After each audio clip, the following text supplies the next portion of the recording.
Napunta silang dalawa sa parking lot habang magkahawak kamay. Hindi binibitawan ni Miguel ang kamay ni Kylie. Nahihiya si Kylie sa lambot ng kamay ni Miguel.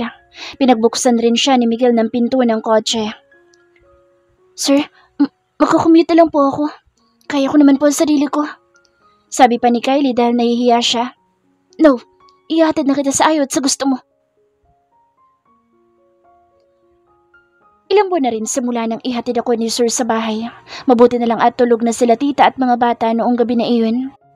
Almost 5 months na rin ako nagtatrabaho sa kanya at alam ko na may improvement na ako, ganoon din si Sir sa akin. Hindi na siya madalas magalit sa akin at mahinahon na rin siya kung mag-utos ngayon.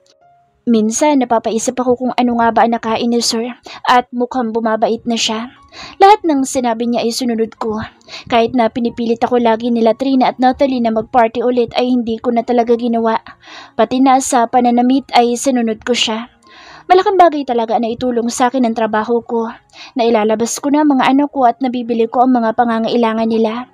Nakakapagbigay na rin ako kila tita. Sa loob ng 5 buwan ko dito, marami na talaga ang nabago sa buhay ko. Marami din ang gustong manligaw sa akin pero hindi ko sila binibigyan ng motibo dahil ayoko nang pumasok sa isang relasyon. Kung papasok man ako, sisiguraduhin ko na tanggap pati na ang mga anak ko. Naging close din kaming dalawa ni Randy. Katunayan niya, lagi na lang ito nasa office at kinukulit ako. At kapag dumadalaw ito, lagi na lang galit ang boss ko. Pero hindi ko alam kung ano ba ang ipinaglalaban niya. Isang umaga kakarating lang niya sa office. Pagpasok niya nagulat siya dahil may bulaklak sa mesa niya. Kanino kaya ito galing? Tanong niya sa sarili. Natuwa naman siya. Kanino kaya siya pwede magtanong? Kapag sa boss niya baka magsungit na naman ito.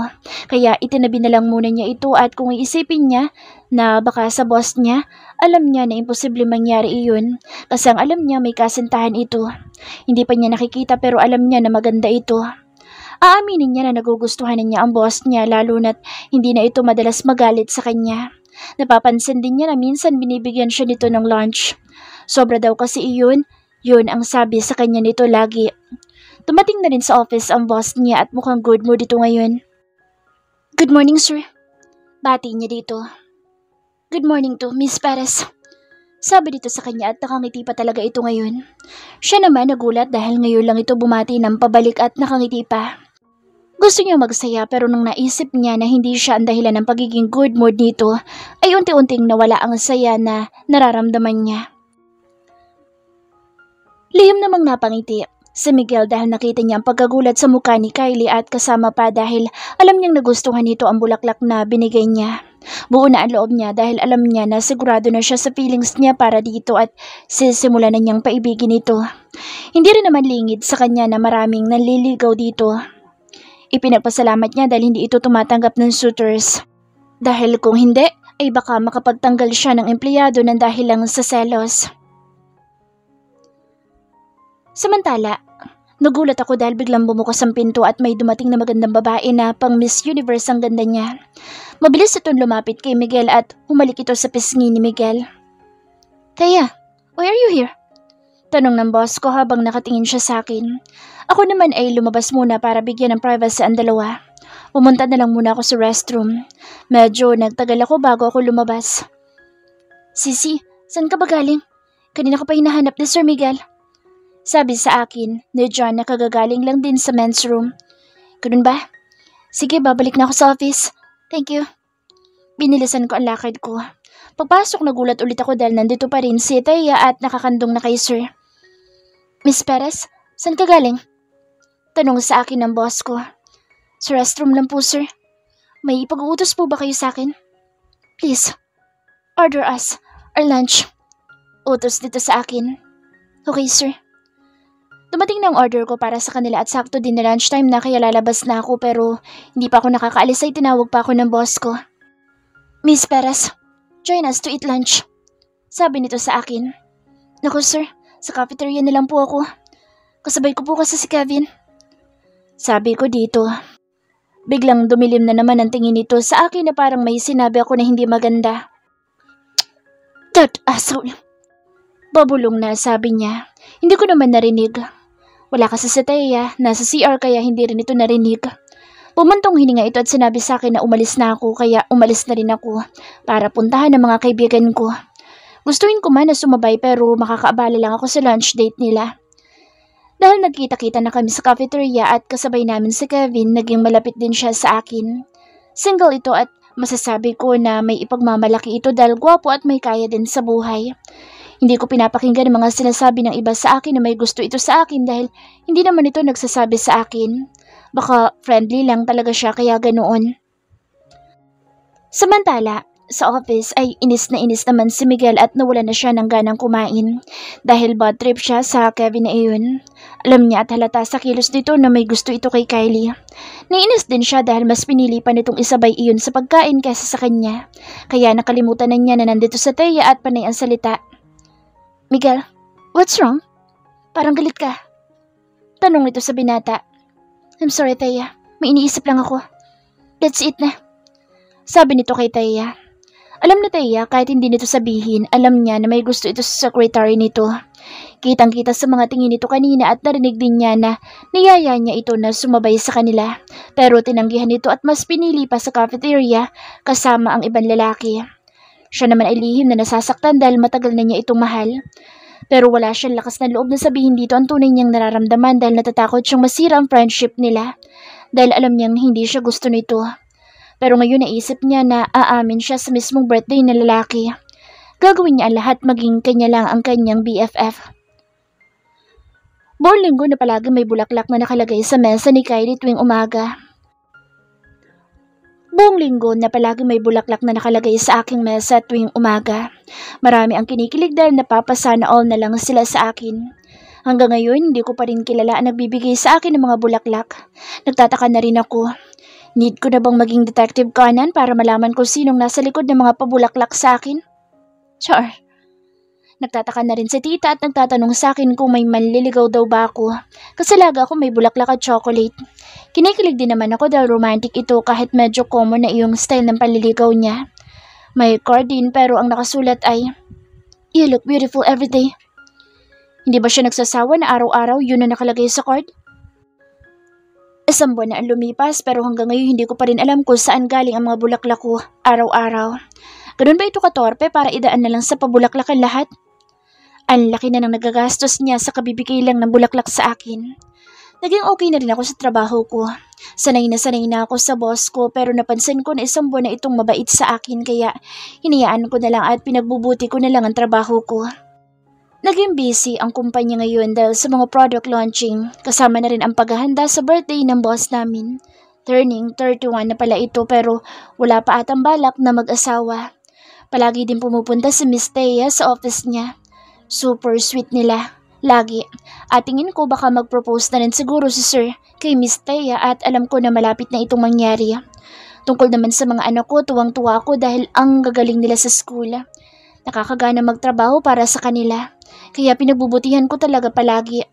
Kapag may time na pwede ako mag-overtime, ginagawa ko para makadagdag sa ipon ko para sa future nila. Abala ang lahat ng department para sa kanya-kanya nilang pakulo dahil may pa-talent show sila. Ako naman ay wala dahil wala naman akong department at tamang nood na lang siguro ako nito. Ang birthday niya ay gaganapin na sa Sabado. Wala namang theme ngayon kaya kahit ano'y pwedeng isuot. At ang bawat department naman ay may kanya-kanyang color coding. Wednesday ngayon at nagpaalam ako sa boss ko na mag-half day lang ako dahil susunduin ko ang mga anak ko sa school. Pupunta din kami sa mall para bumili ng regalo ko para sa boss ko. Hey babies na mama, kumusta ang school nyo? Nagbihi ba kayo doon? Tanong ko sa kanila. Yes po mama, let's go na po. Punta na po tayo sa mall ngayon. Yay! Mama, bili mo po kami ng Barbie. Sabi ng bunso ko. Ako naman po mama, coloring materials po. Sabad naman sa akin ang panganay ko. Okay po, merienda muna tayo bago mamili, okay? Kumain kami sa isang fast food chain. Masaya sila dahil favorite nila ito. Tuwing sahod ko, bumibili talaga ako. Para kasi sa akin ay sobrang saya na ng puso ko kapag nakikita ko sila na masaya. Pagkatapos namin kumain ay pumunta muna kami sa bookstore para sa coloring materials ng panganay ko. Pagkatapos ay pumunta na kami sa department store para maghanap ng damit, laruan, kasama na rin ang regalo ko para kay boss ko. Nagsusukat ako ng damit. Yung dalawang bata ay pinaupo ko muna sila doon. Pero laking gulat ko na yung bunso ko tumatawa at may kalaro at guess what? Yung boss ko ang kalaro nila ngayon. Ngayon ko lang ito nakita na tumawa. Napaisip din ako kung mahilig ba ito sa mga bata. Samantala yung panganay ko ay tahimik lang sa tabi nila. Good afternoon, sir. Bati ko sa kanya. Hi, Miss Perez. Anong ginagawa mo dito? Namili lang po kami, sir. Sino kasama mo? Tanong niya sabay kunot ng noon nito. Sila po, sir. Sagot ko sa kanya sabay turo ko sa mga anak ko. Sila ang mga anak mo? Nakangiti na tanong niya sa akin.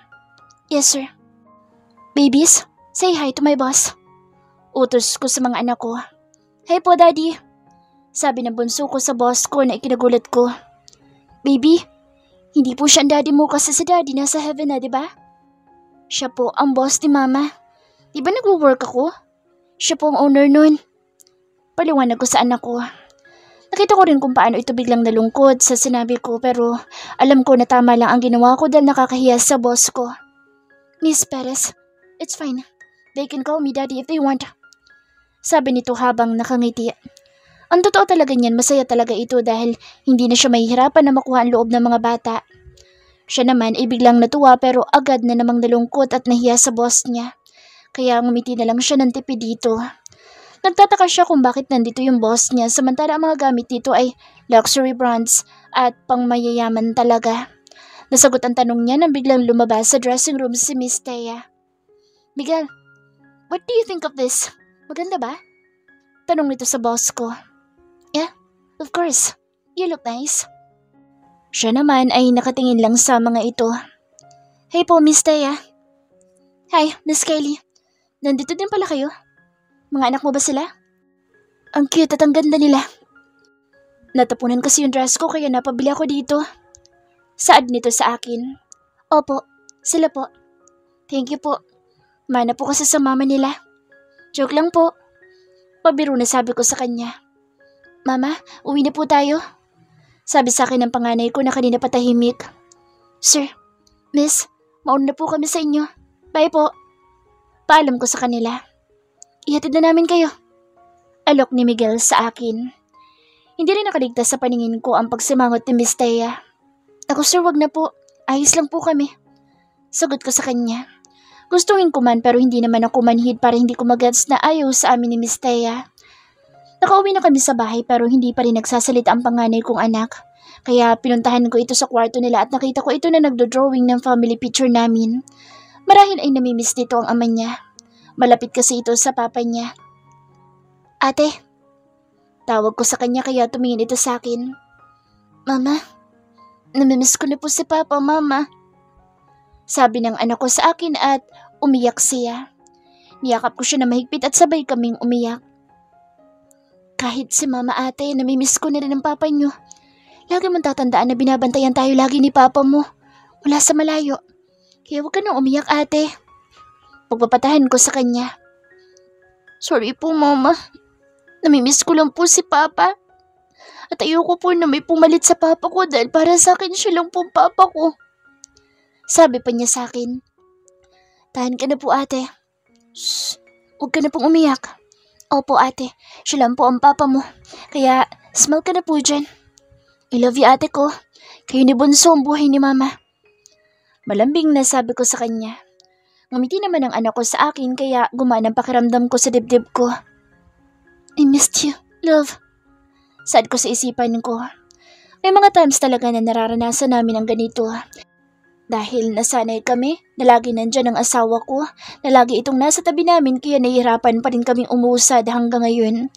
Palagi ko naiisip ang mga masasayang araw na kasama namin siya at hindi ko ito kayang i-let go na lang. Masaya ako dahil nakilala ko na ang mga anak niya. Medyo nasaktan lang ako dahil parang ayaw akong maging pangalawang ama ng mga anak niya. Kasi naging tahimik lang ang panganay niya. Pero hindi ako susuko. Hanggang ngayon hindi pa rin niya alam na ako ang nagpapadala sa kanya ng mga flowers. Sa ilang buwan namin na magkasama ay hulog na ako sa kanya pero nahihiya akong sabihin sa kanya. Baka kasi bigla niya akong tanggihan at umalis siya sa trabaho. At yun ay kinatatakot ko, ang hindi ko na siya makita. Nagseselos din talaga ako sa mga umaaligid sa kanya at nasasaktan din ako dahil tinanggihan niya ako kapag inaalok ko siyang kumain kami ng sabay. O baka nahihiya siya dahil kasama namin sa Thea. Nagtataka na talaga ako sa isang iyon kung bakit lagi na lang nandito sa office ko. Pero hinayaan ko na lang dahil baka bored lang talaga siya. First time ko na mag-celebrate ng birthday at napili ko sa Bravo Hotel para lahat ng mga empleyado ay makakadalo. Sana'y pumunta siya dahil siya ang regalo na gusto ko matanggap ngayong birthday ko. Alam ko na walang-wala siya sa mga tipo kong babae pero para sa akin, ngayon, siya ang nagbibigay ng kulay sa buhay ko. Hindi na rin ako sumama sa mga friends ko sa bar dahil pakiramdam ko'y nagtataksil ako. Kahit wala naman kaming label, kahit wala naman kaming relasyon. Nag-ayos na ako ng sarili at napili ko mag-t-shirt lang at jeans dahil hindi naman yun party na may mga bigating tao na dadalo. Kaya dapat simple lang din ako. Napili ko ang blue na polo shirt. Gusto ko sana siyang daanan pero wag na lang. Baka mailang lang siya sa akin. Nakarating na ako sa hotel at binati naman nila ako kaya ngumiti ako sa kanila. Pagpasok ko nakita ko kaagad na organize ang lahat dahil nakaayos ang bawat department at may table din silang nilagay para sa mga regalo ng bawat department para sa akin. Kahit na sinabi ko na wala ng regalo ay may dinala pa rin sila. Konti pala ang mga nandito kaya hindi pa kami nagsimula. Hinihintay ko din siya dahil wala pa siya. Nakapagkwentuhan muna ako sa mga heads ng bawat department. May program sila kaya hinayaan ko na lang sa gimmick nila. Para din naman ito sa kanila at may mga prizes din ang mga mananalo. After 30 minutes ay dumating na ang hinihintay ko. Bigla ako natulala dahil ang ganda niya kahit simple lang ang ayos niya. Naka-jeans at blue na blouse siya. At couple pa kami dahil same ang color ng damit namin. Lumapit ito sa akin at may iniabot na box ng cake. Happy birthday po, sir. Bati niya sa akin sa bayakap. At ako naman ay biglang nanigas sa kinatatayuan ko at ang puso ko'y kumabog ng malakas. Nang na-realize niya, ay lumayo siya sa akin. Ako po ay nag-bake niyan. At ito pong regalo ko sa inyo. Sana po ay magustuhan niyo. Ito lang po kasi ang kaya ko. Sabi nito sa akin habang nakangiti. Thank you, Miss Perez. So much appreciated. Sagot ko sa kanya sabay ngiti ko. Nagkatitigan pa kami. Natigil lang kami nang biglang dumating ang mga friends niya. Kaya umiwas din ako ng tingin sa kanya. Sissy, nandito ka na pala. Hey po sir, happy birthday po. Sabi nila sa akin. Thank you guys. Ano ko sa kanila. OMG Sissy, bakit nakakouple kayo ni sir? Patili na tanong ni John kay Kylie. Ano ka ba Sissy? Nakakaya kay sir. Hindi naman, nagkataon lang na same kami ng damit. Babe ko kasi ang blue. Sagot naman ni Kylie. Yeah, it's coincidence. We never talk about it. Paliwanag ko rin pero sa loob-loob ko, masaya ako dahil parang nga kaming couple at nalaman ko pang favorite color niya. Let's begin the celebration. But first, let's greet our dearest, super hot and super handsome CEO, Mr. Miguel Bravo. Happy birthday!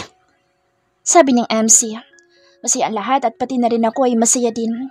Nag-umpisa na rin ang talent show nila. Kami ni Thea ang judges.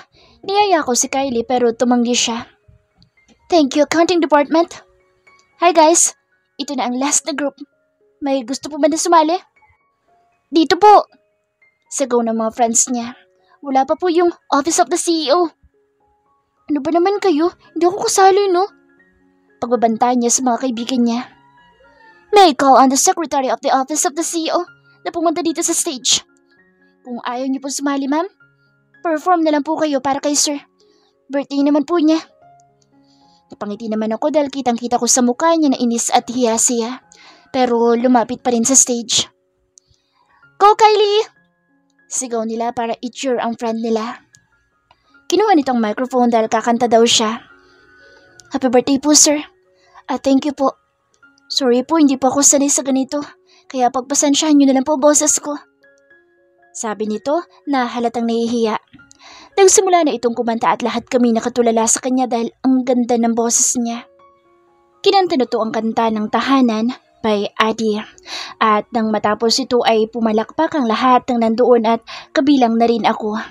Pero bakit parang may lungkot ang pagkanta nito? Para kaya ito sa asawa nito o para sa akin? Tanong ko sa sarili ko. Pagkatapos niyang kumanta ay nawala ito kaya hinanap ko siya. At nakita ko siyang nakaupo sa bench na nakaharap sa fountain. Nilapitan ko siya at kitang-kita ko na pinunasan niya ang luha niya. Kaya alam ko na umiiyak siya. "Why are you here? And why are you crying? Is there any problem, Kylie?" Tanong ko sa kanya. "Wala po, sir. Nalala ko lang po ang asawa ko." Sagot niya sa akin. "Why did you sing that song? Kung dahilan lang pala siya na pagluha mo." Naiinis na tanong ko sa kanya. "Sorry po, sir.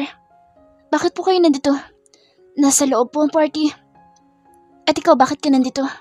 Hindi mo ba alam kung gaano ako nag-alala sa'yo at kung saan-saan kita hinanap?" Sabi ko sa kanya. Nakatingin siya sa akin ng may pagtataka. Akmang magsasalita siya ay kinabig ko na siya at hinalikan ko siya sa labi. Hindi man lang niya tinugon ng halik ko kaya tumigil na ako at bumalik sa loob.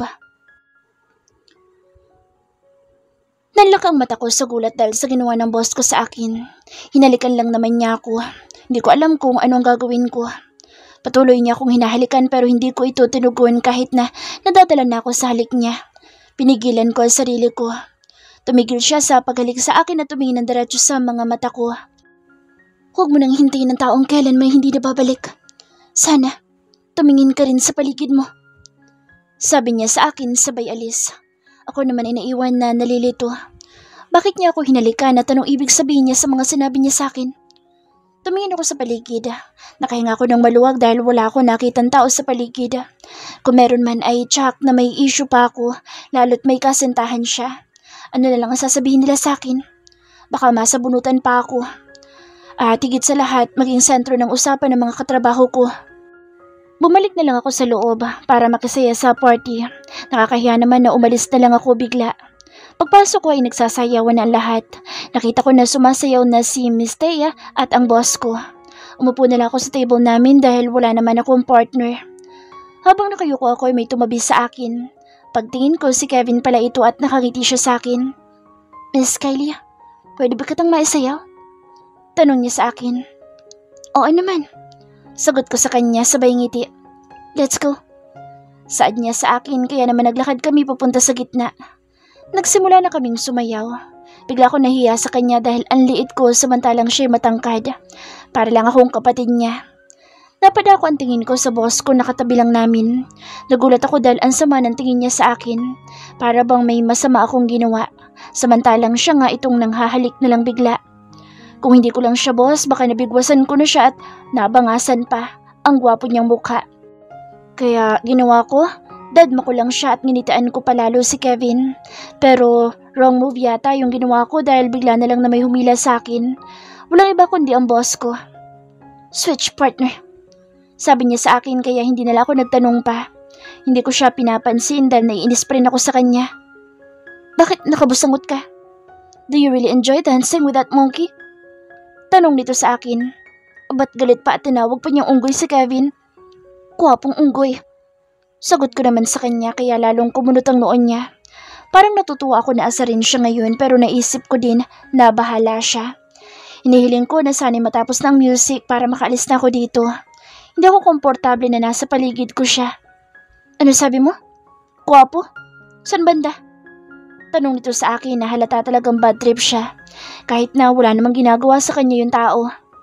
Hindi ko na lang siya pinansin at sinabi ko na lang na gusto ko nang maupo. Hindi ba siya nahihiya? Para kaming couple pero walang relasyon. Paano na jowa niya? Nandito pa ngayon at ayaw ko nang bigla na lang may sumabunot sa akin. Baka hindi ako makapagpigil at mabigwasan ko pa. Pumunta ako sa restroom para umihi. Hindi ko alam o namalaya na sumunod pala sa akin si Miss Thea. "Hi, Kylie. Alam ko na alam mo na girlfriend ako ni Miguel kaya sana lang huwag kang umiksa na sa relasyon namin dahil hindi kayo bagay at hindi ka nababagay sa mundo namin. Kung patuloy kang pala sa amin ay hindi mo na magugustuhan na gagawin ko sa'yo." Direktang sabi nito sa akin. "Miss Thea, wala naman po akong balak na manira ng relasyon ng iba. Higit sa lahat wala akong balak na pumasok sa isang relasyon. Mas priority ko mga anak ko. Hindi ko gustong makihati sa iba dahil gusto ko ng buo, yung walang kaagaw. Kung ayaw mo makuha sa iyo ng iba, bakuran mo, 24 oras, dahil hindi ko magugustuhan ng boss ko kahit kailan." Paliwanag ko sa kanya at lumabas na ako dahil ayoko na makapag-usap sa kanya. Kailangan ko magsinungaling. Ayoko magkaroon ng problema sa trabaho ko.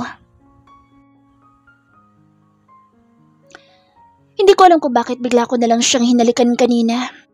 Nalungkot ako dahil hindi siya tumugon sa halik ko. Marahil ay mahal na mahal niya talagang asawa niya. Dahil sa ginawa ko ay agad ko siyang iniwan at pumasok sa loob. Magkatabi kami ni Thea at kanina pa ito kapit ng kapit sa braso ko. Hey, Miguel, let's dance. Look around, lahat sila sumasayaw. Tayo lang ang hindi. Sabi nito sa akin. Sa totoo lang hindi siyang gusto kong kasayaw dahil mas gusto ko si Kylie. Pero hindi pa ito bumabalik kaya napilitan na lang akong isayaw si Thea. Nagsimula na kaming sumayaw nang dumating si Kylie at ang bilis talaga ng unggoy dahil niyaya agad niya ito at sumama naman agad si Kylie.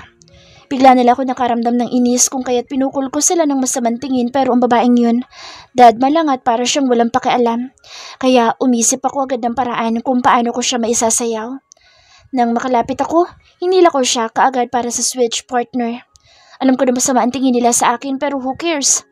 Wala akong pakialam pero akala ko magiging masaya na ako dahil naisayaw ko siya.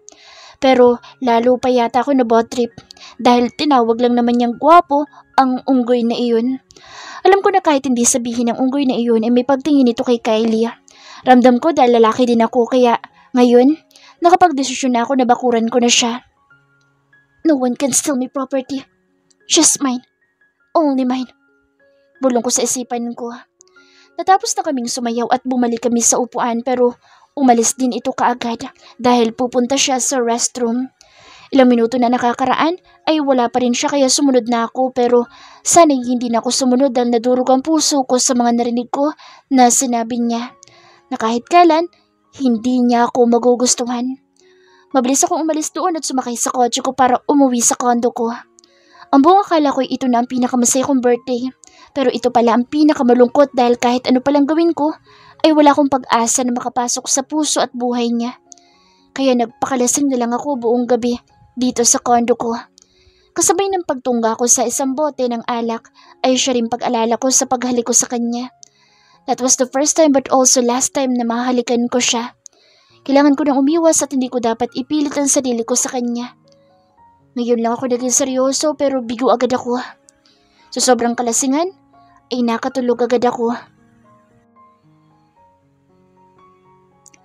Pagkagaling ko sa restroom ay hinanap ng mata ko ang boss ko pero hindi ko siya makita. Nasaan kaya yun? Tanong ko sa sarili ko. Tumingin ako sa table. Nandoon yung cake na ginawa ko. Umalis na kaya siya? Tanong ko sa sarili ko. Pero bakit ang aga naman? Umupo na lang ako at nagmuni-muning mag-isa. Where's Miguel? Tanong sa akin ni Thea. Hindi ko po alam, miss. Sagot ko sa kanya. Inirapan lang ako at umalis na rin ito. Halos isang oras na pero wala pa rin ito kaya umuwi na rin ako. Wala akong pasok bukas kaya nasa bahay lang ako para magpahinga. Araw na naman ng Lunes at balik trabaho na naman ako. First time kong malate ngayon kaya hindi ko alam kung ano naghihintay sa akin sa office. Habang nasa loob ako ng elevator ay kung ano-ano nang iniisip ko. Paglabas ko sa elevator nakatingin sila sa akin kaya napailing din si John nang makita ko. Sissy, bakit ngayon ka lang? Naku, kinikilabutan ako. Sabi nito sa akin kaya bigla ako nakaramdam ng kaba. Huminga muna ako ng malalim bago pumasok. Nanlaki ang mata ko dahil ang office, sobrang gulo. Parang dinaanan ng bagyo. Why are you late, Miss Perez? Pasigaw nitong tanong sa akin. I'm so sorry, sir. Hingi ko ng paumanhin sa kanya. Yan na lang balagay ang maririnig ko sa'yo. Okay, fine. Dahil nandito ka na rin naman, linisin mo lahat ng kalat at ayusin mga papers. Galit ito habang nag-uutos sa akin. Okay, sir. Tanging sagot na ibinigay ko sa kanya. Naglakad na ako papunta sa working table ko para ilapag ang mga gamit ko. Itinali ko muna ang buhok ko para makapagtrabaho ako na maayos. Nagsimula na ako maglinis at inayos ko ng mga papers na nakakalat. Sa sobrang pagkaabala ko ay hindi ko na napansin ang oras. 2:00 na ng hapon at wala na ang boss ko sa table niya. Bakit kaya galit yun? Tanong ko sa sarili. Nagtataka kasi ako dahil ngayon ko lang ulit ito nakitang nagalit at parang galit na galit siya sa akin. Dahil sa sobrang pagkaabala ko, hindi na rin ako nakaramdam ng gutom. Natapos din ako bago mag-5 ng hapon pero hindi na bumalik ang boss ko kaya nagpasya na ako na umuwi na. Iniisip ko na lang na baka may pinagdadaanan lang ito. At ngayon ko lang din napansin na wala ng flowers sa table ko. Napagod na siguro yung nagbibigay sa akin. Isang linggo ng ganoon laga nangyayari sa trabaho ko. Lagi na lang siyang galit at pakiramdam ko sa akin talaga siya may galit. Ano kayang nagawa ko para magkaganito siya? Kapag si Miss Tay ang kausap niya, napaka-sweet niya. Minsan dumadating na ako sa point na naiinis na ako at umaalis. Pero sino nga ba ako? Bakit ko nararamdaman ito? Bakit namimiss ko ang dating boss ko? Naging malapit na kami pero bakit ang layo na naman niya sa akin? Ang lamig na ng pakikitungo niya sa akin pero naisip ko rin na mabuti ito dahil hindi ako pwedeng maging malapit sa kanya.